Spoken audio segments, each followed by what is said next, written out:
Yeah, it's not been too long. Oh man, glad to see you. How have you been, man? What's been new with you? Well, just got back from a nice sweet vacation off the grid. Spent 2 weeks backpacking vacation along the California coast. And had a great time.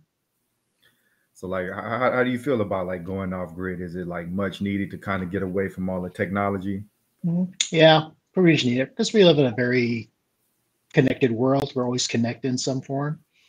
And in fact, I wrote up a little reflection about it, posted on LinkedIn about my experience on it. And it's actually nice because you get to a point where we're so overwhelmed and bombarded with everything every day, just between emails, instant messaging, uh, you know, all the various social media channels, and just eventually it just overwhelms your brain. And you get to this point where you just uh, get to a point you say, I just got to get away from it all. And so I have Yeah, absolutely no problems pulling the plug and just saying, I'm just going to hit a trail or two for a few days and just let your brain relax and you just unwind. You feel much better and you're just able to just enjoy it. And I just stayed away from, anything with internet or email or anything. Just went off the grid, said, I'm just going to enjoy myself, just have a good time. And I just came back refreshed, rejuvenated, feel much happier. Uh, a lot of good positive benefits. yeah, it's got to feel good, like being somewhere where people can't really reach you. I think that's the one downside about technology. It's like Yeah, you're almost always available. pretty much. That's why I choose places based on the lack of internet. Right. Hey, Terrence, how you doing? Hey, how's it going? Oh man, not bad, not bad. We got Eric Bird back. Oh, I don't think I've met Eric. I don't think we've met Eric. No, I don't Nice think to meet you. so. No, I've seen you on a couple of shows. Yeah, nice to meet you. Yeah, pleasure. Let's see. Trying to get Logan here. Uh, But yeah, man. Yeah, the tech layoffs are real, man. I just got my pink slip. Was it yesterday? Just kind of out the blue. Like you never really know, man. Because the crazy thing is, the stock price actually went up like 6% because the company they're about to merge with VMware, and they just recently signed a 5 billion deal with Apple. So it's still like even if the company's doing good, when you hear merger and acquisition, that usually means Right. layoffs are coming. Always. Yeah, because always there's redundancies with duplicates of different roles and everything. It always happens. Have you ever been laid off, Eric? Oh yeah, I've been through my share of those. It's comes with the territory, especially with merger, acquisition, that sort of deal. Yeah. How did you respond to that? Like, what do you do when you're just immediately laid off? Yeah, there's always the initial shock, of course, but you've been through it enough times where you're just like, eh, you just brush it off eventually. You just learn to brush it off. You say, okay, do your morning, get out of your system, whatever it is, get rid of the anger. Okay, then just go out, just go outside, do something good for yourself, go hiking, biking, whatever, and just relax, take some time off, settle your brain down and figure out a plan for moving forward. Exactly. I think if you just kind of realize it's part of the game, then you Yeah. get over it. I'm not like shocked because my last company it was the same thing. Like the one prior to this, I just beat them before they laid me off, but they laid off like 80% of the company. It was in the mortgage industry. So Mm, right. yeah, how Mm, are things going at your company, Terrence? As far as I'm aware, so far so good. I just got assigned to a new project recently, which is cool. Um, Working on a new. Well, I don't really know much about the project outside of a couple of things here or there. So I can't really speak on it, but it's new tech for me at least. Um, it just kind of sucks that I was like near the end of like launching a product, like seeing it go live, and then getting switched over to a new project. It's like, man, we're so close to just at least like seeing this thing through, but the rest of the team is going to carry it, which is cool. But yeah, besides that, like there haven't been any layoffs. Knock on wood, because there haven't been any layoffs. for my company. And yeah, that's so far so good. How about your company, Eric? Everything been good with your company? Yeah, so far so good. Yeah, but it's like anything else, it can change in a minute. You never know. Exactly. I mean, like even with my first job, you know, I pretty much had this same experience. You know, signed a brand new year-long lease, and right after that, you get laid off. So, yeah, I'm used to this experience in the tech industry. So I'm not like going crazy over it or anything. It's just part of the industry. Yeah, comes with it. So, like, how do y'all like protect yourselves, like knowing that there's potential layoffs? Like, what do you do to kind of give yourself more buffer? I would say like you gotta have a nest egg. Like I know it's not something everybody can have. Like dude, well, when I say not everybody can have, it's something that every situation is different, right? So I can't just say, oh yeah, I just save money and then have a rainy day fund, because that may not be the case for everybody. But I'm now starting to see the benefit of like stashing things away, like squirreling things away, and so those oh shit moments happen in life. Like recently, for example, like my mom lost her house, right? So she had to move in with me, and so like, that was like super unexpected, right? So it's not necessarily like related to like losing a job, but it's definitely like a life altering situation. And so for me, it turned everything upside down, where I had to basically front her funds to like help her out these past couple of weeks. And so I don't think I would have been able to do that if I didn't have that mindset of putting money aside in case of emergencies. You know what I mean? Yeah, pay yourself first. Right. Yeah, Stanley, I appreciate the comments. Yeah, I'll be all right. I don't want y'all to worry about me. I'm fine. But yeah, Eric, do you have any strategies like to kind of stay afloat in this unstable industry? Well, I've always kept a good nest egg around to save my money. I just keep an eye on what's going on in the market, and just what I tend to do, at least with any company I work for, I always keep an eye on how's it going overall, any potential danger signs, anything with the markets. Yeah, but even then, things just happen that you don't know about that's going on. There's only so much you can control. I mean, there's some things where you can, of course, you can see it coming. Yeah, you kind of anticipate it, just based on particularly startups. That's a little easier. But for larger companies, a little bit harder because something's just going like that. Exactly. Yeah, I think it's really important to have that nest egg and never assume that what you're making today, you're going to be making more in the future. I think that's the big one. Yeah. Well, just like it reminds me when during the dot-com crash, there was no shortage of companies that were more than happy to take your money for various services and such. And people started realizing, gee, do I really need to pay this much for cable or this much for this service or that? And people started realizing, no, we don't need this. They started cutting things out. So a lot of it comes down to your lifestyles too. And that's where I was trying to keep my lifestyle as simple as possible. That also helps. What was it like working during the dot-com crash? Ooh, it was pretty brutal. I mean, it makes the current layoffs look like a day at the beach by comparison. It was pretty bad. Oh wow. Yeah. Yeah, I think I was in high school then. What about you, Terrence? Wasn't you in high school or middle school? When maybe? was that? When was it?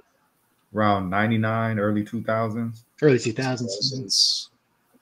Yeah, I was in probably barely entering middle school, somewhere between elementary and middle school. Yeah, I didn't know anything about the web back then. Besides, we plug in the modem, and nobody can use the phone line. Right. And good old days. And my mom would scream at me, "Get off the computer! I need to use the phone." I think that's kind of like what deterred me from tech because I was like, I graduated in 2002. So, you know, I was on that edge of picking what I wanted to Right. do for college. And you hear the tech industry is like awful. So, Yeah, basically imploded. It was pretty bad. when did it start coming back around? Let's see, I'd say about 2003-ish, 2004, I'd say. I started to turn around a bit. It took a while. Oh, okay. So like, what were the salaries like back then compared to now? Mm, well, definitely lower for sure. But of course, that's been how many years ago too. So Yeah, that's what was so crazy. Like, I think most of the programming was like C, C++. It was like really yeah. difficult, but low paying, like relatively low paying compared to Well, now. yeah, compared to now, that of course things change over time. Like, did you ever think about like leaving the industry because it's like, yeah, it's just too crazy? Not really. I've always stayed with it. I just more or less bounced around with different parts of tech. I've worked in a lot of different areas, not just medical devices. I've been in medical device last, let's see, since 2006. So it's been a while. But I've worked in other industries. I've worked in semiconductor. I've worked in a few other areas as well, biotech largely. So kind of bounced around a little bit and just been in medical devices for quite a while. I've been enjoying it. Hey, how's it going, Logan? What's up, man? What's up? Hi, Logan. Glad to see you. I came well equipped with an intern today. Let's go. Great. Child labor law doesn't apply.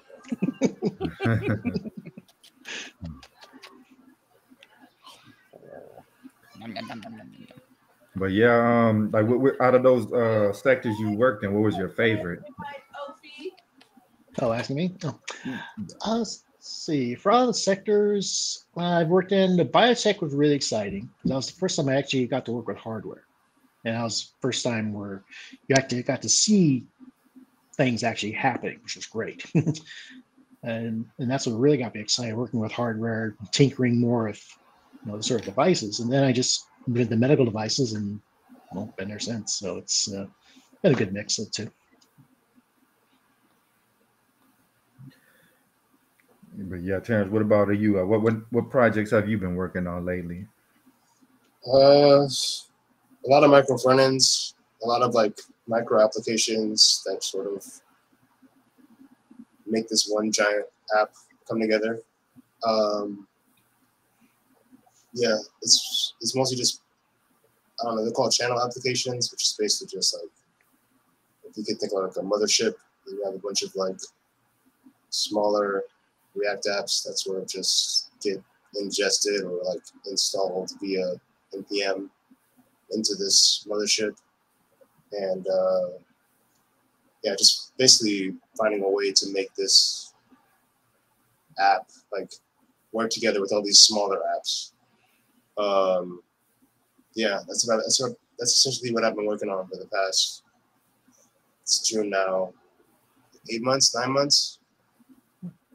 Let's call it 10 just to be even. Like the past 10 months I've been working on that. It's been a lot of fun.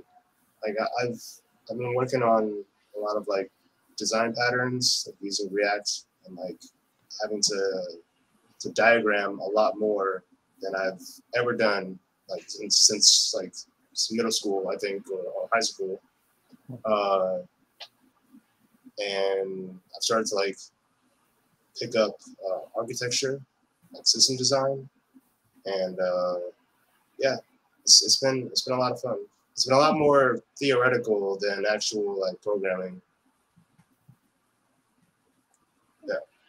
What about you, Kevin? Before you were Lego, what were you working on? Oh, yeah, I was working on like I had to rewrite this the already existing application and convert it to a new schema, like a new data format, and that pretty much means like touching almost every file in the application, and that's not fun, man. It's easier to write a complete new application because yeah, it is. You don't know the unintended consequences of changing this little bit of code, and right. It was, man, it wasn't the funnest thing, but yeah, I was able to get through it and got rewarded with a layoff. So, Yeah. but it's all good. What about you, Logan? What's been going on with you? Man, I'm building Danktimus Prime, bro. You know me. 600-foot robot in the backyard. No, I'm kidding. I'm kidding. Please don't show up at the FAA again. That almost happened to me when they found out I was building a 19-foot drone. Oh, wow. Turns out that there is, in fact, a size limitation. It's 2.5 feet. Yeah. Who knew? Yeah, that's good to know. Yeah, so I'm messing with that. I've got to start the download process of all these modules and components that I'm working on for a massive AI project where I'm building 15 consecutive back-to-back AI systems for this monstrosity that I call the Pantheon. And it's going to be a fun little toy of mine that I'm going to probably get into way too much trouble with. But it's absolutely worth it. Bunch of coding projects, obviously. Retrench is one of them. The job project that I've been working on, the thing that works for a while now, to help people with all the layoffs. I've got, I think at this point, over 15,000 employers into that program that I've got to onboard into the system, and then a couple 100,000 jobs. So definitely enough jobs to start waterboarding people with just Workday applications. I mean, although I think honestly I might, like, hindsight, probably just ban those companies for a sadistic ATS system as the reason at the bottom. Because that is just pure hell, man. I don't know if y'all have ever worked with Workday, but like the process of dealing with it's the ATS everyone's moaning about when you hear them say you have to upload your resume and then type all the shit in. Yeah, that's Workday. And it's a nightmare. I think I've seen it successfully import my resume properly one time, and I think I was traumatized by that because I couldn't find the errors I was supposed to correct. But yeah, I'm in my final loops now. I'm expecting an offer any day now with one of the companies that I've been interviewing with. I think I'm on interview 8 with them. I've already done the hands-on practical, and then I've got a couple others that I'm waiting to hear words back on. But you know what they say, a bird in the hand's two in the bush, brother. So waiting on that. So that and a shitload of open source pet projects. I finally fixed my infrastructure. It took me a minute. I finally figured out what the issue was. My DHCP server blew itself up. Oh, wow. Turns out that MAS updated. And when it updated, it bricked itself. And when it bricked itself from the network. And so it couldn't pull an IP address anymore from itself because it bricked its DHCP service. And it was configured to static. And so it couldn't correct itself because it had a static with the dynamic override because it's the DHCP server. Why it did that, I don't know. But what I do know is this. It put itself on the wrong network. And so none of my other servers were getting IPs. To make matters worse, it appeared that I had a ghost DHCP server running on my network, where at some point I got so damn tired of it, I built another service. And it just made it all the more fun. And so that was a fun little 2-day fiasco. But I've got that fixed now. All the infrastructure's up and running. I did unfortunately overdraw on my power, so I've got to upgrade my breakers. Speaking of that 19-foot drone earlier, were you building like a helicopter or something? Yeah. I was building a drone. My it's been a pet project of mine for a couple of years now. It's a mothership drone equivalent. It's designed to be my flying lab. Honestly, I'm just tired of traffic, so I'm building a drone to fly me from point A to point B. And I've built hydrogen-based engines and a custom fuel that I use. That's a diesel hybrid. So it's got the stability of diesel and the combustibility requirements of diesel, but it's got the octane value of gasoline. And so it's a monster. It's kind of like, it's difficult to make. I mean, for like 1 gallon, it took me like 190 days. So it's like a long ass time. So there's that problem, but it's really fucking flammable. So it's wonderful. And then on top of that, you know, you've got your standard hydrogen. So I've got hydrogen as primary, and that's my secondary for additional battery bank power reserves. Primary, secondary, tertiary process. But it's a pet project. It's going to take me years to get all the parts. The biggest issue for the longest time was sourcing the titanium plates and the framing. And then I've got to go take the welding courses for MIG and TIG welding so that I can get the last of that done. And then I have to go get the tensile strength tested for the plating and for the support frames, so that I know what my actual cargo capacity is, because it doesn't matter what your lift capacity is, it's what your frame can support. And so I've got to get all those numbers done and crunch and everything. And I've got to sit down, build everything, hopefully not get another house call from the FAA. Well, it was more of a phone call, but it's fine. But yeah, it's a pet project. Like I said, I work on a lot of crazy shit. And then I've got my farming project that I'm working on, of course, which I've got to get transplanted. I made the unfortunate mistake of testing corn, and it worked. And now I get to transplant like 180 corn. So Stanley from the audience had a question. He says, any advice for an upcoming developer with no degree and 2+ years of experience under their belt? Any advice will be appreciated. Projects. Mm-hmm. Yeah. You need to be able to prove your value. If you don't have a college degree, they're not going to give you credit for the years, and you only have 2 years, so you don't really have much under your belt. So they need to be able to see value, and the best way to see value is to have projects and portfolio website. You got anything to elaborate on, Terrence or Eric? That's for spot on. Buying projects. Yeah, projects, and I think like showing that you can work on a team, like if you can apply fixes to like open source projects. Yeah. Like, there's definitely, I forgot what it was called, but there's a website out there where it like finds you projects based on the tag or something like that. I think if you look on Git for certain tags for like beginner task or something, go on there and fix those, like figure out Git, right? Like as a beginner, like, you know, figure out Git and then figure out how to, you know, make a pull request and write documentation on your pull request, and then be able to receive feedback, make the changes, and then merge it in. And then essentially, you've done what you're gonna do like in a professional manner, but for free. But it shows that you know what you're doing and you have that experience. And I think that'll take you further than any boot camp and any like to-do application or whatever. Yeah, that's my advice. Like, I need to find the site. Hold on. Sounds like a really cool site. Yeah. So they should call it Git Gopher. Good name. I like it. If it isn't taken, it's about to be. Hang on, let me find a place to put this baby. Hang on, let me see this. Git cache baby. No, still here. Uh-oh, it's failing. It did not pass the unit tests. Go home, baby. You're drunk. So yeah, I would say I think now more than ever, you're gonna have to be more proactive. Like you and other developers, y'all should be getting together and creating your own projects and trying to create like a professional workflow.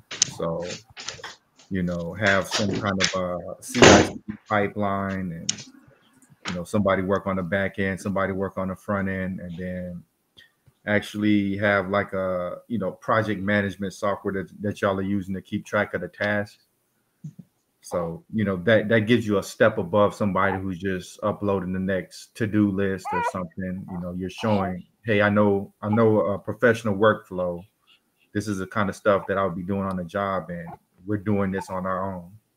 We're probably gonna have to get a senior in there somewhere, but I think it's worth a shot. So Eric, I know you're in education. Like, what are you like directing your students on? Like, what should they be learning to kind of stay ahead of the curve? Well, in terms of staying ahead of the curve, just start reading what the current trends are going on in the industry, and just be open to, you know, learning new things. mean, I have to learn new things every single day because it's too easy to get into this mode where you think you know everything, and no, things are always changing. I've had to learn and unlearn things I don't know how many times over the course of my career because it's just like tech; it always changes. I mean, the tech stacks change, the languages change, I'm and going so to forth. correct you there. I know everything, absolutely everything. Just give me a second to go ask my advisor. Okay. Somebody pull up Yeah. ChatGPT real quick. There you go. That's the new one. Yeah, which has been there's been a lot of talk about that in education for sure. As far as my what's that? God. Oh my heavens! Talk about starting a war. Ooh, man, it's just like with calculators and other math programs that came out, and oh my God, I now said the it's quiet part out ChatGPT. loud. I said the quiet part out loud, and I said it, and it started a riot instantly. I said ChatGPT and OpenAI are going to replace teachers. And it was a frag in the middle of a gymnasium. It was beautiful. Oh my God. They were like, how are they going to perform? And and I'm just like, you do realize this thing can crank out a master's degree in 3 seconds, right? Yeah. Before you can blink, it's done with his PhD.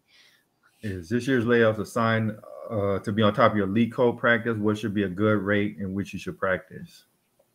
Leak code hard. Absolutely. Just fucking face through the grinder, 100,000 leak code hard questions every day to the point to where your eyes just bleed leak code. And when you get to your interview and the first thing they drop is a systems design question, just curl up and cry in the corner. In all seriousness, man, the biggest thing you need to do with your language is understand it. The reason why leak code questions are asked is because there was a fundamental problem. As with all things in the industry, we come up with way overly convoluted solutions to relatively simple problems in the most destructive manners possibly fathomable. Thus was born leak code. And that source problem, was the fact that people didn't actually understand the languages that they were programming in. And so to be able to validate their understanding of the programming language, but being able to do so agnostically, language-wise, leak code was born. And leak code is a construct of the capacity to test your ability to understand the principalities beneath the development requirements. And not just, oh, well, I know how to do X, Y, Z with the language. That's fantastic. But if you don't understand why it works, then we're not going to get anywhere at the principal and the senior level, at the lead levels. Your 5s plus, you're never going to get anywhere because you don't actually understand why it works. And that's going to cause massive performance problems in the future, to the tone of, in some cases, $200, $300, $400 million in re-engineering costs, as they have to completely rebuild an entire enterprise-grade application, sometimes core applications, plural, because of the fact that they didn't build it to scale beyond a certain user base, unfortunately, by native design, not by their choice, not by intention. It wasn't malicious, but they just didn't understand fundamentally how and why it worked. And that's caused a lot of current tier 1 and FANG level companies a lot of heartburn. And so that's why you see leak code things as really popular. And systems design was the equivalent thing of leak code. And personally, it's the only one that I actually respect or value, because there's actual practical applications embedded directly inside of that. Whereas if someone walks up to me and they're like, oh, yeah, I implemented the rabbit and tortoise algorithm simultaneously, I'm just going to choke them like where they stand, because they put a fast algorithm and a slow algorithm in the same loop together. And now my application is crashing every third iteration of load, because the fact that the slow algorithm finally caught the token. And now my application is just choking like a shitty lawnmower. And so I just take them out back and dangle them off the roof for 3 to 5 minutes while we have some counseling time. And then I'll take them back inside. They'll be fine. They'll be fine. Corporate won't mind. But yeah, systems design things are amazing. Personally, there's I want to say there's 3 great people on LinkedIn to follow, myself included, because I'm awesome. No, I'm kidding. I don't even, have I ever even shared my social medias? I don't think I have. I hide in the corner like a recluse. It's perfect too. I love it. I keep getting randos to add me though, so it's like whatever. But no, there's three really great people. I'll shoot them over to you, and Kevin, and yeah, you can drop those or something. But yeah, the dudes are amazing. They do a lot of teaching for systems design for FANG level companies, interviews and interview prep. They're one of those people. But at the same time, what they teach is actually extremely effective. And so I'm constantly jumping into those conversations. One, because I love systems and I'm in love with systems, and two, the content is phenomenal. So you'll definitely upgrade going through that process, but it's going to suck and it's going to hurt. I mean, you're talking about learning how to build things the real way. So you're gonna be pushed to your limits, just understanding how everything interacts with one another, and then that's before you drop down beneath the UML models that are just level 1.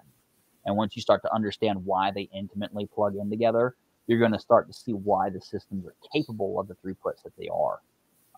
But again, that's getting to the deep level of why. Because if your systems don't perform well, it doesn't matter how great your application is. It's going to hit a bottleneck somewhere because of the bad systems design. And that's why they go hand in hand in tandem. And that's why you see one side being taught systems design and one side being taught leak code. Because the leak code side learns how to push things through a high capacity, high throughput, algorithmically based for optimal performance. And then you have the systems design guys pushing hardware to the point where it's literally bursting into flames, which is pretty fucking awesome to see. You haven't had a good time until you've seen the top of a server blow off. You can really push those water cooling tanks. Let's say a little too far. Yeah, I've seen hardware blow up. It's not fun. Yeah, so it's fun, but definitely can be a fire hazard, but a lot of fun. So I would say check them out both, but realistically, you're going to be interviewed for a handful of components. Understand what the interview's really for. You might see, like, a perfect example is an interview for a FANG company that I'm talking to. They just joined the process late in the game, but it's whatever. There was probably 20, 30 line items on that JD. They asked me about 3.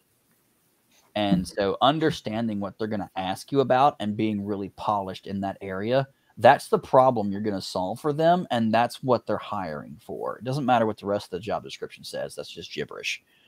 It's on the paperwork. Technically, it's part of your job, but realistically, they're slotting you for that problem. And so if you can answer that problem the most effectively as a candidate, you're the one that's getting the offer letter. So just keep that in mind. Well, did anybody want to tackle Mark Gottwald's question? Besides projects and well-documented pull requests to various repositories, is there anything else to do to stand out? That was a great answer, by the way, Logan. I mean, you could do what I've always wanted to do to Bethesda games and mail them a custom-made, leather-carved resume with a cake, but that's a little far. I mean, that $3,500 to me is personally worth it to get the interview or just to see their face when they open it up and it's my resume. Oh, wow. I mean, tech-wise, though, honestly, I would say that you might want to not have too many pools, because what you don't want to happen is that, Kevin, you're definitely gonna you've definitely seen this. I know you too. You have too, Terrence, probably you too as well, Eric. But you know those actually guys. You know exactly what I'm talking about, where I'm going with this. But those, well, actually, if you did it with this function or that library instead of this way, it would have 4.3% seconds faster per iteration per 8th year of the blue moon of Severus.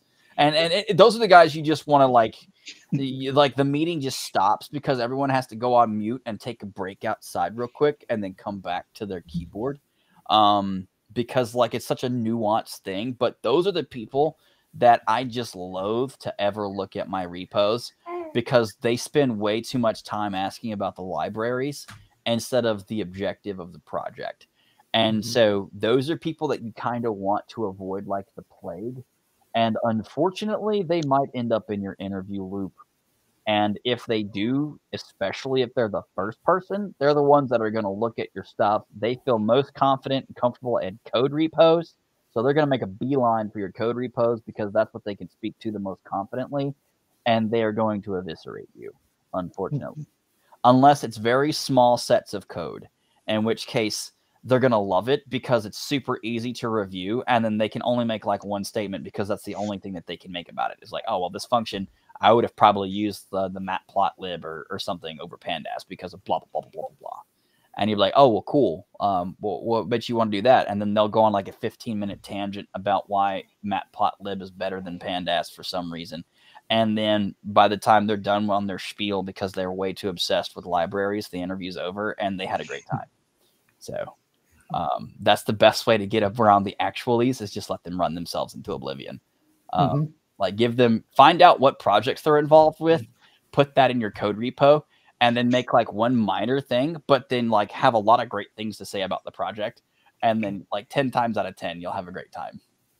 Because everyone loves someone who talks about their project in a great way. Yeah. There's that. And then honestly, what I would love to start seeing is actually put your project into production. Push it out to the internet. I mean, realistically, man, DigitalOcean, those droplets are like $4 a month. I mean, make a little bit of an investment in yourself. They give you like $200 for free for like 90 days. Like, if someone needs it, I'll give you a referral code and it gives you like $200 for an account. It gives me 25, so I get a kickback for that. And it pays for one of my load balancers for like a month. But you get a free $200 to build projects with, and it chews through that over time. So it's like, I mean, you're talking what, $200, 3 droplets, $12. I'm not a genius at math, but that's like 12 months for free. That's a pretty sweet deal.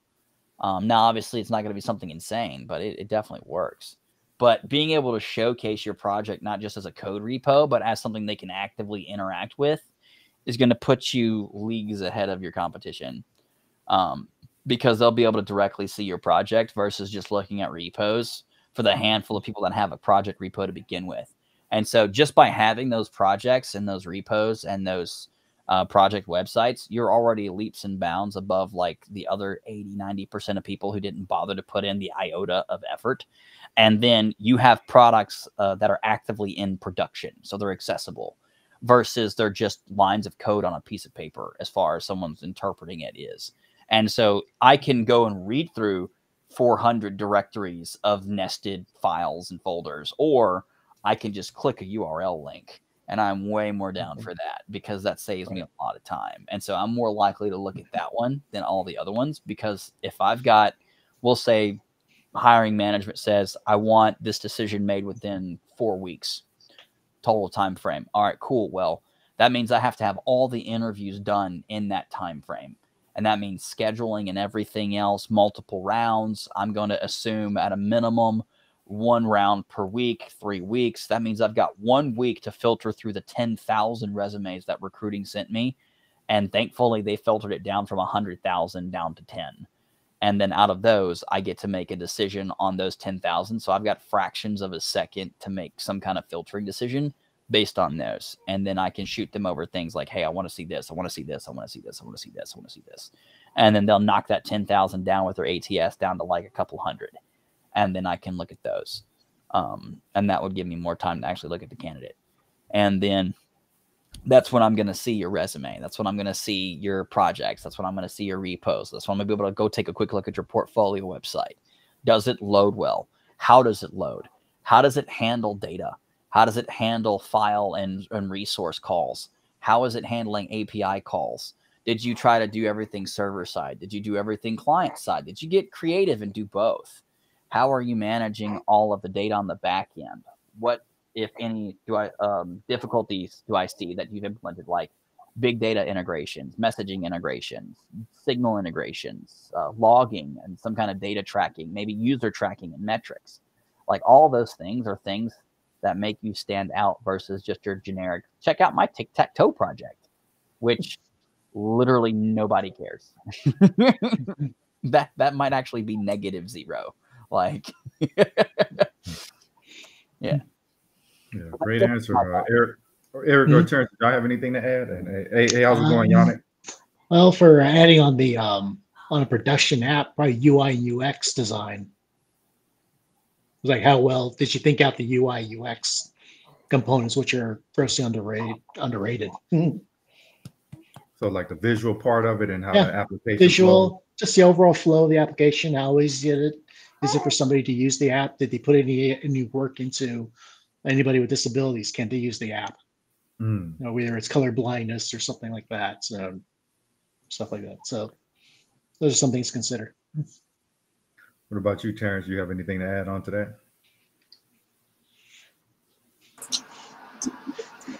Yeah, the accessibility. I rarely see that from a letter. I don't think I've ever seen that from a boot camp graduate. Like a focus on accessibility. I think that's if you can find a niche like that, that'll make you stand out. Like Yeah. Like I think, yeah, the core advice that I give a lot is find a way to stand out. And the best way to do that is look at everybody else and what they're doing and then do the opposite. Like go that extra mile of like, oh, let me get involved in GitHub projects. Let me actually work on a project with a team and sit down and coordinate and architect. Like it's gonna be work. It's not like, oh, go to school for 6 months and then leave and get a six-figure job, because it's not the case. Like you have to have something that makes you stand out. So finding that thing that makes you stand out and make sure it's not a generic like I'm a hard worker, I go above and beyond. Like yeah, just find that thing that makes you special, that makes you irreplaceable for that company or that team. Because you're going to work closely with the people that you're working with for 8, 9, 10 months. And even if you get let go, like it's really going to feel like this is your baby. Like imagine like you're working on something for like a long time. Yeah. And I'm speaking from experience at this point. Like you're going to be working on something for a long time, and sometimes it might not see the light of day, and sometimes it might get canned. But like at the end of the day, like you want to think of it as if like the interview goes both ways, and sometimes you have to ask yourself, can you see yourself working with this person or somebody that might be like them for an extended period of time, whether that's 6 months, a year, 2 years, 3 years, right. And yeah, go from there. So in short. Yeah, find something that makes you stand out. Don't fret on the interview, and social skills, and be a people person. I think that those are my top 3. Yeah. Yeah, I agree with all of that. I'll also say like actually try to do something that you know like a professional quality app, like something you actually do on your job. Architect the app, create the diagrams, like. Have a project management software and assign out tasks. Is it more work? Yes, but you're showing that you can do any part of the actual software process by doing that. Work in a team with other developers, and y'all come together and create something that you would actually do on the job. And if you're able to walk people through that, that's very impressive versus somebody who just kind of created a throwaway application. Like, this is a production grade application here. We have diagrams. We have, like Eric mentioned, UI, UX. Like it's make sure everything's well thought out. And like the plus side is like Terrence mentioned, this project is going to last past his current job. Like say you get let go from this job, you keep on working on that app, and other companies are looking at what you're doing. They're like, oh, I want to hire that guy. Yeah. Well, one thing that I would add to that is one thing particular not to do is to go and grab a project that is not yours, to put that on your repo, and then be like, yeah, I'm a contributor to this project. Especially don't do that if it's in the same domain as the person that you're interviewing with, because if they know that person, in like in one particular case that comes to mind, it becomes an extra fun I guess would you call it event? I guess event. You could call it a circus, especially if a certain someone invites that certain someone to the interview, since you said you were a core contributor to said project. So you know what? Let me just call him real quick. I'm just he'll vouch for you, right? Yeah. Well, yeah, also often I've seen people literally copy and paste someone else's repos of theirs. Oh my And god! say, Yeah. oh yeah, oh here's this project I worked on. I'm like, wait, where have I seen this before? And it's identical, a carbon copy of someone else's. It's not like we have like tools wait a that minute. can look that up in a fraction of a second or anything. I know. With like a 99% code copy. Be like, Yeah, did what are the you odds? at least try to make it better? Yeah, put one pull request. Oh, I imported it. Like, what? It's like, did you mean to do a pull request and like merge that back? Like, what's up? But yeah, to answer your question, Mark, yeah, you definitely want to go out of your way. Yeah. Here's my logic, and this is my opinion. If I look at your project and it looks like it took you a week,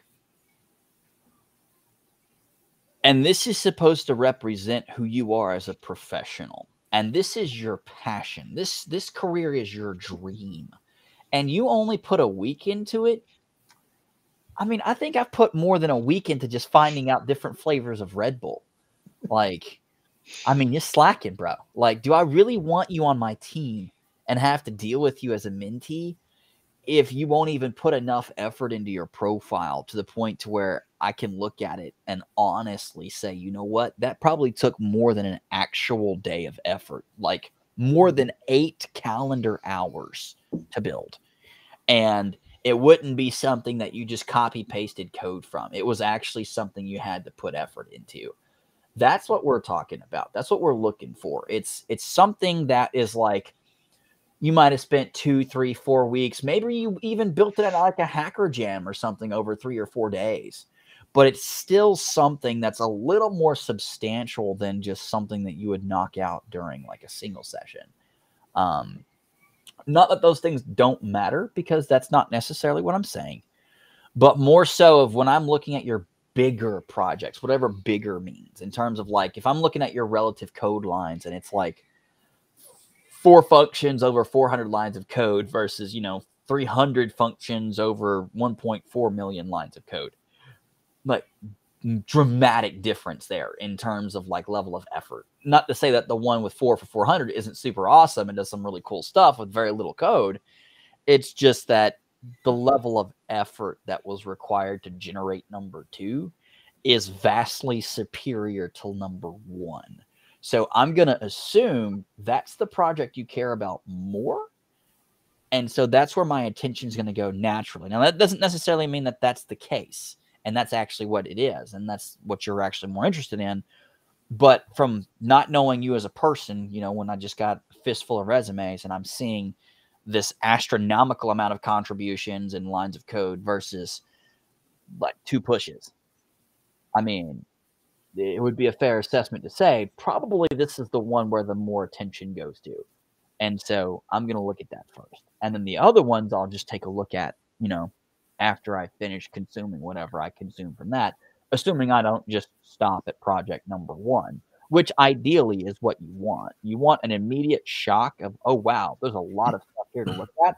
I don't have time to look at all of this. So let me look at what seems to be what they think is the most important, the top 6 per se on your GitHub. Not that that's what everyone stops at, but if I'm looking at your GitHub and you've got 6 bookmarks that you can save to stack what you actually like the most, and I can see those first, I'm probably going to assume that was probably intentional, and those are the 6 things you care about the most, and those are the 6 things that you want to showcase the most and what you're most proud of. So let me look at those, and then based on those, I'll make my decision of, okay, move forward, and delay, discard, and next person until I built my new pile. And then I go back to my pile and say, okay, cool. Like I said last time, is okay, well, now who went out of the trouble to actually push that said weather app into production, and I can actually look at it in play versus, I didn't even bother to deploy my own code. Yep. And I would add make an application, not like a personal website that looks like it came from WordPress or Wix. Like Yeah. My no code website from Outreach or whatever they're called, Out Target. Bobby's awesome website. Mhm.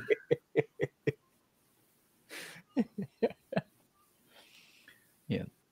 How's it going, Yannick? Glad to have you on as well. Glad to be here. How's it going, everyone? I kind of joined it late, so I do have a question. So, correct me if I'm wrong. We're talking about like junior devs getting jobs in the market. Okay, so let me see how I can make this short. Are there a set of projects that you would recommend a junior developer, I guess, work on learning how to build this set of projects, maybe 2 or 3 projects that every junior developer should know how to do, that kind of like captures everything that you would be looking for as a hiring manager, um, in a junior developer?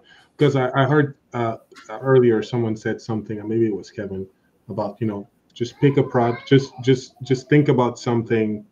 That's what I got from what you guys were saying. Like, think about a project and build it, right?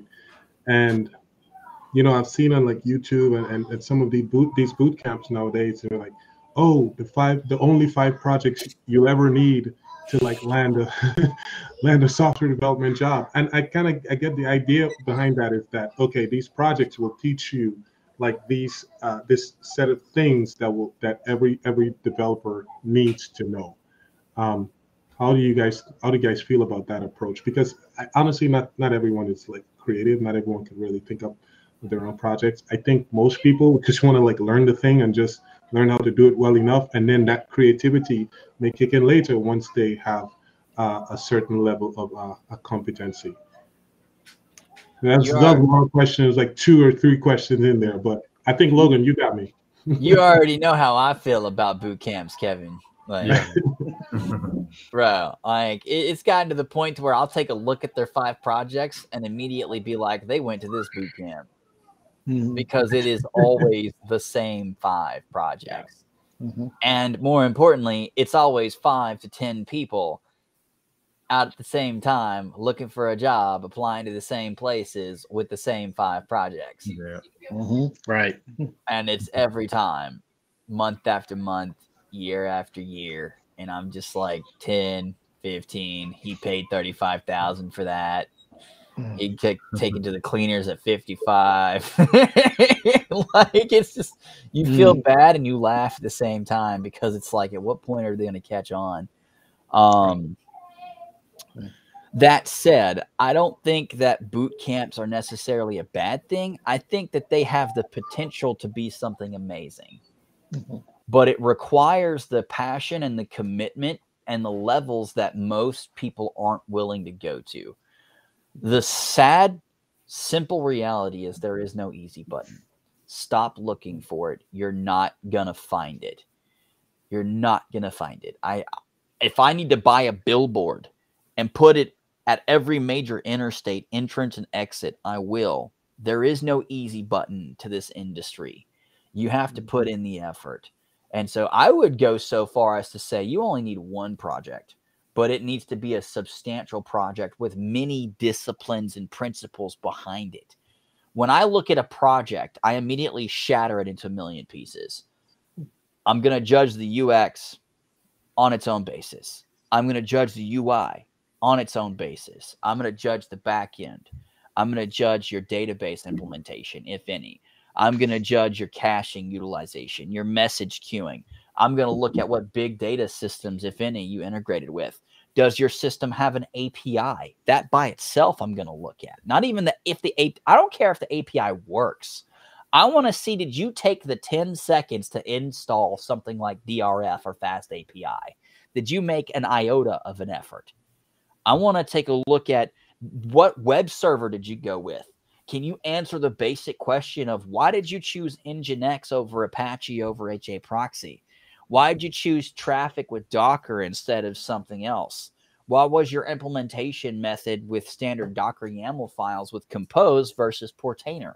What made you choose these things? I want to see if you understand why you made that decision and not just, oh, the guide told me to, therefore I did. Do you understand? The other thing that I want to see is, did you implement literally anything with security? Like at all? Like, I'll take anything, bro, including an auth model. Like if you just did something like OAuth or something basic like a generic localized base user auth model, I'll take it, because you've gone beyond what you'll see with a lot of projects and actually implement an authentication system. And then I will then look at that from its own basis of, A, did you even have one? Cool. Let's see what you used. Cool. Let's see how you did it. And did you do it well? That's a totally different thing. I'm not going to judge you poorly because, oh, well, you implemented it, but then you used a weak hashing algorithm for protecting your passwords and you didn't use any salting. I'm not going to do that to you unless this is like a high-end principal level engineering role, in which case I'm going to just shred you on the most minuscule of things because you're a principal and you knew better.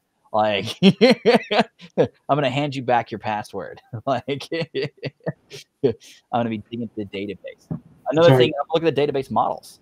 That's a huge thing. How did you structure the data? Do you understand how the data interacts with itself and each of the modules individually, and then the application monolithically or on a microservices basis? Do you understand how it communicates? Did you leverage an API gateway? What gateway did you choose? Why did you choose that gateway?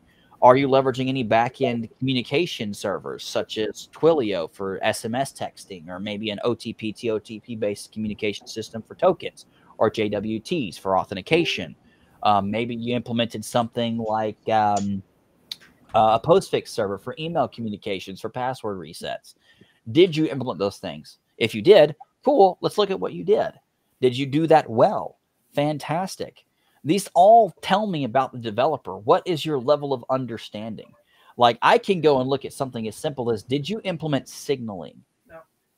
Most people don't implement signaling into any of their applications. And the first question I ask you is, what happens if I feed it bad data?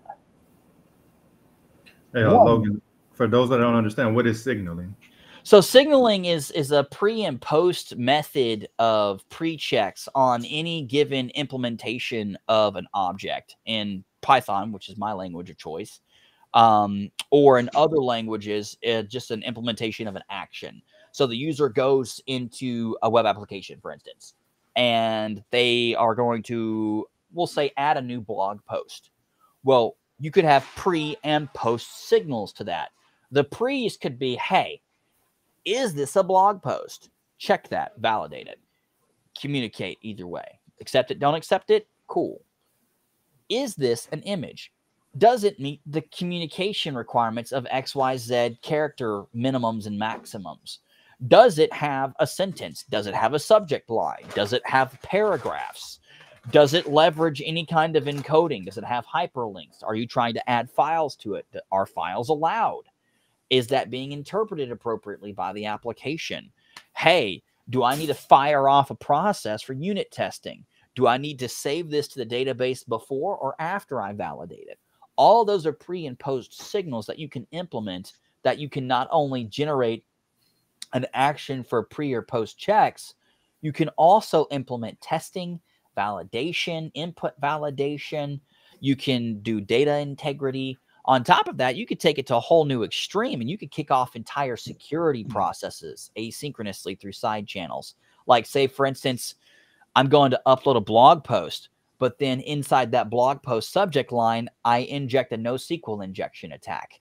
Well, I can have precursor checks for preloads into my database that says, hey, in the instance that you detect a SQL injection of any kind, I want you to go ahead and fire off a signal to the IPS system and the firewall to block that IP automatically. And on top of that, I do not want you to send that to my database. Drop that entire upload, and it'll completely discard it. And you can build all of that logic in. and you can test all that for signaling, and you can fire off all those processes, and you can then take that as part of metrics for reporting. So you could say, hey, well, based on our pre-check signals for security, for NoSQL injections, we've had 15 indicators for metrics reporting for those in the past 1 hour. And here are the IPs that have been blocked because of that. And those can be saved as a data model. And so there's a lot of things that you can do with signaling. It gets into more advanced implementations of applications, but that's an instant determination of, is this person a junior to a mid engineer and they're just building exactly what the application is supposed to do? Or is this thing engineered to the nines to where it will tie my shoelaces while making my popcorn while giving me my blog and an RSS feed to my cell phone?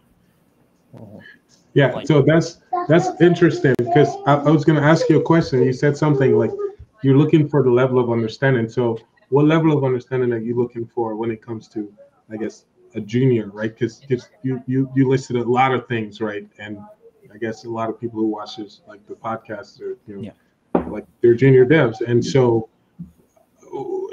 we kind of, boot camps are not bad, but at the same time, we're saying that, if you can teach yourself, that might be a good path to go down. When I'm teaching myself, how do I know all of these things that you're saying that you're looking for, right? Like, or what set of things should I know before applying first? So the first thing you need to know is who made the language. Okay. Who made the language? The person, not the company, not the organization, not the foundation, the person. That is the single most passionate or dispassionate person in existence about that language, depending on how it's gone in the past 5 years. And they are either going to be the best person humanly possible to talk to, or, oh my God, under no circumstances do you even breathe that word in their direction, because it is auto-filtered, auto-ban, like level bad. Vast majority, overwhelmingly, they are in love with that project. And if you message them, there is not a question in this world they are not willing to answer, because they have talked to literally everyone. No one on this planet knows more about that whatever than that person. Therefore, they are the ultimate authority on that project, because they literally made it. If I would ever have wanted to, 10 years ago, wanted to know something about C, I'd reach out to Dennis Ritchie directly. Why? The man literally made the damn thing. Like, I can't find anyone more authoritative. There is no book that's more authoritative than him. And even if there is a book written by him, it's dated, versus him is real time. So find out who that person is. The next thing is find out who the organization behind it that's funding it or fueling it, whether it's through volunteers or paids. Find out. Next thing you do they have an IRC? Do they have a Discord? Join that group immediately. You are not going to find more people in any other place than there. Instant communication, real time, actively involved in that community. That is the largest community you're likely going to find for that project, period, ever, period. The second thing after that is, do they have a conference? An annual, biannual, or quarterly conference? Buy the ticket in advance, because if you get within 90 days of that conference, them tickets are sold out, period. Like, I screwed up. I was going to go speak at PyCon Columbia. I dropped the ball. I didn't get my speaker slot, and by the time I went to get my ticket, GG. No dice. So don't be that guy. Once you've done all of those things, you have equipped yourself with the network required to answer the questions that you need answered. But what you need to do before you type in the first damn key, go look at the website, go look at the project page, go do the tutorial. Because if you come in and you haven't done the tutorial, it is the first thing we're going to send you to.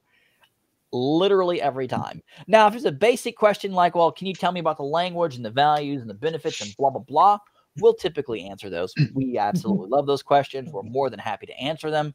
We've typically got a bot built for those, and we'll literally do like bang bot command, insert command, and bam, it'll give you that information for you to go read on your own. What we're not going to do is spoon feed you. You have to put in the effort. But If you put in the effort and you're working on the tutorial and something's not working, we're more than happy to answer that question, because we're openly confident that tutorial is working. And if you're telling us it's not working, we immediately need to go fix it, because you are a precursor to a major problem, which is a million of the exact same question. And we will gladly go fix that problem to avoid that one singular plague, because like the stormtroopers, it's coming, and it's coming in mass. And so we will stop that out 10 out of 10 times. Normally, it's you fat fingered something and you screwed up, because that thing has been ran through by like a million, billion, bajillion people. Very, very rarely does it break. That said, it's not perfect. Neither are we. We probably might have broken something. We're not one to be like, oh yeah, we never broke it. We break shit all the time. But we will fix it immediately to make your life better and to make ours dramatically better. Once you've done the tutorial, then you can start to ask the questions like, hey, I'm interested in doing this. I want to build that. And then people will be very open to helping you figure that out. Like, I ask questions all the time. One thing that I actually just asked recently was methods. What can I do? What commands can I use? Or what calls can I make to find out what methods are available as part of a function? And one of the, I want to say probably most senior people I know, he actually gave me the answer, and then he helped me find that answer, not just for the language that I used, but for other languages in the future, by having the universal language, which segues me immediately into my next point, which is, I regret to inform you, if you are self-taught, you are thoroughly screwed when it comes to talking to software engineers. They all speak the exact same language. You speak Klingon in an elfish world, you poor bastard. Welcome to hell. And so the first thing you need to be able to do is use really vague words like this thingy that does insert 4 paragraphs, to which they will summarize in, here's the link to the blah, blah, blah you just described. Paste. And they'll get a good chuckle out of it. You'll probably get some, little laughy icons under that, but it's okay, because they understand almost instantaneously the second you start using non-definitive words that you're not a software engineer. Typically, I just recommend the second you join, just open with that one. That way they understand that you didn't come from an SE background, and they'll talk to you in a different language, because, it's speaking Elvish to a Klingon, and it just don't work. That said, some of them don't know how to speak any other language but software engineering. So find someone in the community that was like me, that did not start as a software engineer and learn development and then learn the software engineering language, and then we can translate, because we've already been through that hellfire at least twice. And you'll have a good time. That said, one thing that I will say about software engineering, they leverage the same language. Not like programming language, but just universal dialect. And so a function is a function is a function is a function. A pointer is a pointer is a pointer. And the great thing about that is once you understand that principle for that language, you will understand it for every language and be able to communicate to them, and then also be able to go get it yourself, which will be a lot faster than just asking.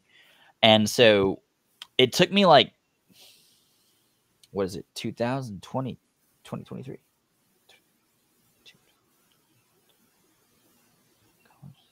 It took me 9 years to figure out what my college professor was saying when he said that if you can code an A1 assembly, you can code in literally anything. I never understood that until I started hardcore developing, and I realized what he was really talking about had nothing to do with the language itself and everything to do with the principles and the constructs behind what I was attempting to do. A tool is just a tool. The principles behind what you want to do and apply with that tool are what you need to understand. And once you've really defined that, document that, and track that actively, read that every day, and constantly keep building onto that so that it just gets completely drilled in, and then start actively answering questions related to those in the chat groups as soon as possible. Because the other thing that people will see is I am far more likely to log back in to answer a question for someone that I know that contributes to the community versus some rando that just popped up in the channel and shot off a question that I've never seen around literally ever.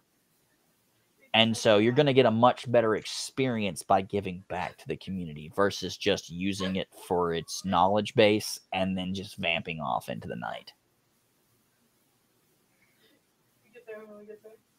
Great response. Terrence or Eric, did y'all have anything to add to that?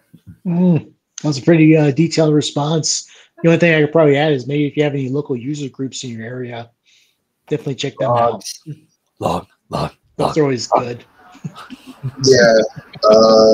As far as like adding on to that, I would say so. There's no magic bullet, right? Like I think what you're looking for is like a specific set of projects to sort of like guide you, and I don't think there really is a magic bullet.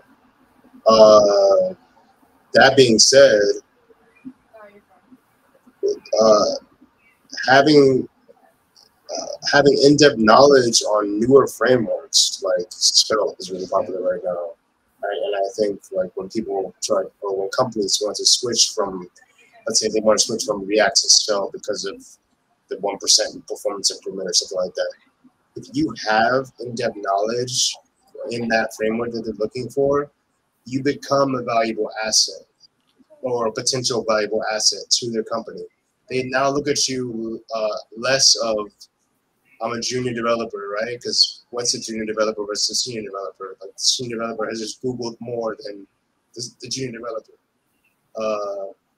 And they have more experience, right? This is what I'm trying to say, but I'm trying not to go on a tangent. I'm trying to say is that if you can show that you provide value out the gate, whether it's knowledge in a specific framework that they're lacking in, or you impress them in the interview with your personality or something, I think that'll take you further than looking for a specific set of projects that will, I don't know, get you 100 offers in your inbox, in 60 days or something.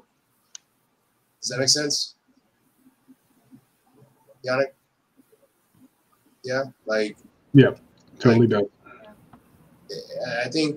I know you're looking for projects to kind of guide you. Well, these questions were just general. Okay, all right, okay. Okay. Yeah, those were for like our viewers, but okay. Yeah, obviously I'm here to learn also. So sure. Yeah, I'd just like to add something on it. I would say get out of the attitude of thinking of yourself either as a self-taught or that kind of developer, because you're always going to be learning in this industry. Yeah. And real answer is, where are you getting this information from? Yeah. So it's really important to inject yourself in a community where there's masters, there's guys who really know what they're talking about, and be open to let them tear you apart, because that's how you get better. Yep. So you want a guy like Eric or Logan looking at your stuff saying, hey, this sucks. Like the security is bad. Dumpster, just trash. I'll be more delicate about it, but I'm not. He's the nice cop. I'm the bad cop. I'll be the good cop. Yes. You do want feedback. You do want feedback, like consistent feedback. Yeah, constructive feedback that at least helps you. That's generally how I approach it. Just like, maybe I see something that's wrong. Okay, Brad, has you considered doing this way? Give some nice feedback. So this way everyone learns, because we fall in this trap because we've been doing this for how many years, and for us it's second nature. We just go, oh yeah, come on, you don't know this. Well, at one point we were a beginner too, and it's easy to forget that. What? And it's like we were at one. I know, Logan's being this way, but anyway, but yeah, we were learning, we were stumbling, we were making mistakes, and then we gradually learned and built it up over the years. And if I can just say, all right, well, here, learn from my mistakes. Here's what you should be doing. And here's why. Sort of framing it that way.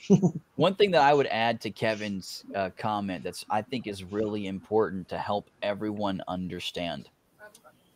The world's most preeminent authority on every project and every language ever was always self-taught, because that was the person who literally invented it. Exactly. When you want to talk about superior knowledge to the Kind of like most how extreme. Kyle Simpson invented JavaScript. What about JavaScript? I'm just playing. What about the devil's language? What? But when it comes to the most extreme level of knowledge, that almost exclusively comes from practical application. And you are going to fail a lot. And I like to call it failing forward. Mhm. I honestly, personally believe that success makes you a failure and failure makes you a success. Because when you're constantly improving and you're constantly growing, from a societal perspective, that is success. You don't get that if you hit a home run 10 out of 10 times when you step to the plate. It's like the same saying is, if you're the smartest person in the room, you shouldn't be in that room, which is why I'm surprised Kevin's here. But when you look at the problems universally, one, you should not be looking at something that you absolutely know you can do. That is not the project for you. If you already know you can do it, go get something else. Until you've grabbed something that is so big, so outrageous, so intimidating, you're just like, wow, I really don't think I could pull this off. That's where you need to be, because failure is almost guaranteed in that project, and that is fantastic. If you can hit a home run every time, you're never going to grow beyond your comfort zone, and that comfort zone will become your cage, and you'll die in that cage. Yeah, that's a great point. And I've learned, like, it's easy to get comfortable in software. I was getting comfortable with this last job, which is in a way why it's good to have it pulled from me. I was like, I'm gonna just stay here, keep doing what I'm always doing, stay on the front end. Right. Now that's gone. Now I kind of see the limited market for front end. I better learn some other stuff. You know what I mean? Don't worry. Can't stay stagnant. I'll baptize you in the back end. It's fine. Okay. Yeah. Back end's always fun. I think the CIA legally calls it waterboarding, but I mean, same difference. Let's do it.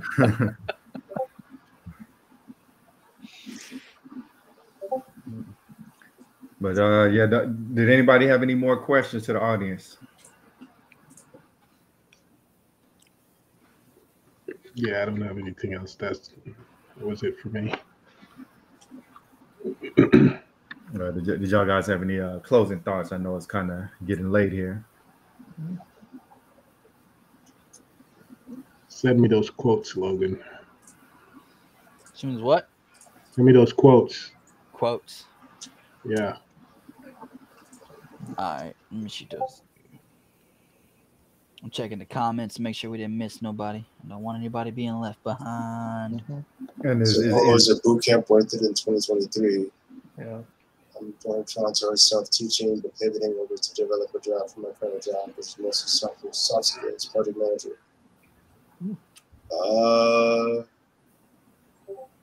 It's a boot camp worth it in 20. I don't know has the curriculum changed in the past 5 years? I don't know what. I would put it from this perspective. Having spent, I think at the time, 2.5 years in the military and having gotten out and having real world experience from projects, I had an elevated level of understanding and appreciation for the value of the content that was being taught to me in college.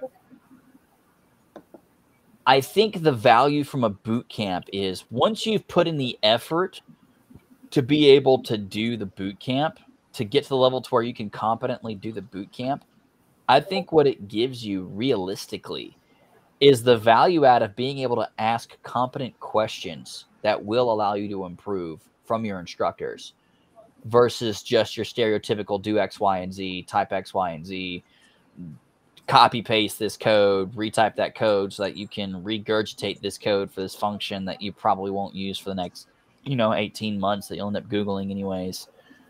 But you can actually ask like highly effective questions, tailored to what you're actually working on, not just in your current boot camp, but on projects that are in your portfolio.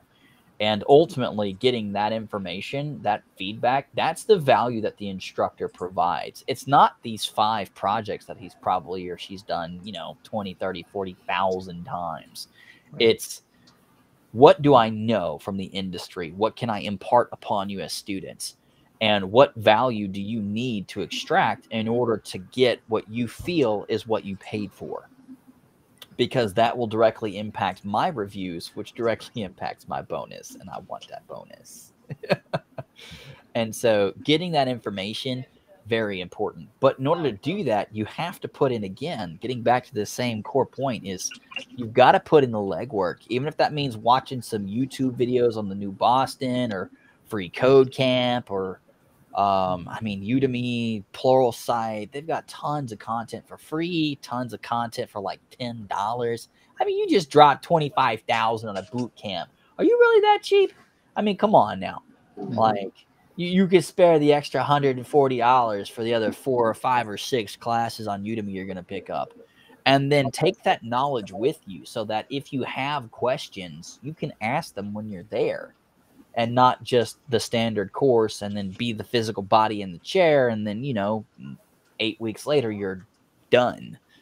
Because you're pretty much going to be left where you started, minus some basic knowledge that you could have already walked in with. And then, been doing much cooler things on top of the pet project that you're working on now. Because you could be in class and asking advanced questions.